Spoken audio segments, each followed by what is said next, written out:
One of Cyberpunk's devs has reacted to the rise in popularity of the game, and next year's E3 has an official date. Cyberpunk 2077 Quest director Pauel Sasko has spoken about the game's recent resurgence almost 2 years after it first launched. On his personal Twitch channel, Sasko spoke candidly about Cyberpunk 2077's turbulent launch in late 2020 and how it was unreal to recently see record numbers of players exploring Night City. Sasko said in part, quote, "To have this moment of people liking something we did is really feeling a bit unreal. That finally people are appreciating it. It's good to be back. It's fucking good to be back, honestly." Cyberpunk's initial launch period was highlighted by game-breaking bugs and massive performance issues across last gen's Xbox One and PS4. In an unprecedented move, Microsoft and Sony began issuing refunds, with Cyberpunk 2077 being removed from the PlayStation storefront for a lengthy period of time. Fast forward to 2022, and Cyberpunk 2077's road to recovery has seen developer CD Projekt release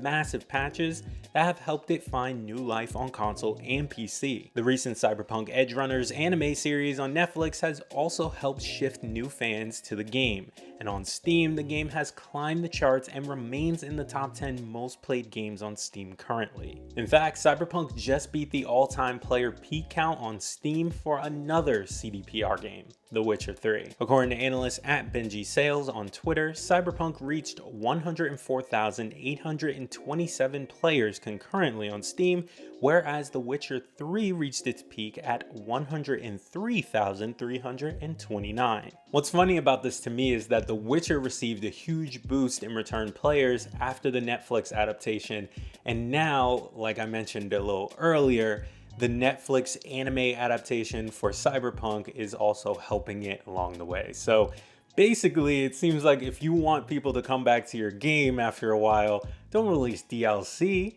maybe do that too, but do a Netflix adaptation, because it seems to be working for CDPR. Someone tell Ubisoft about this plan. They need it.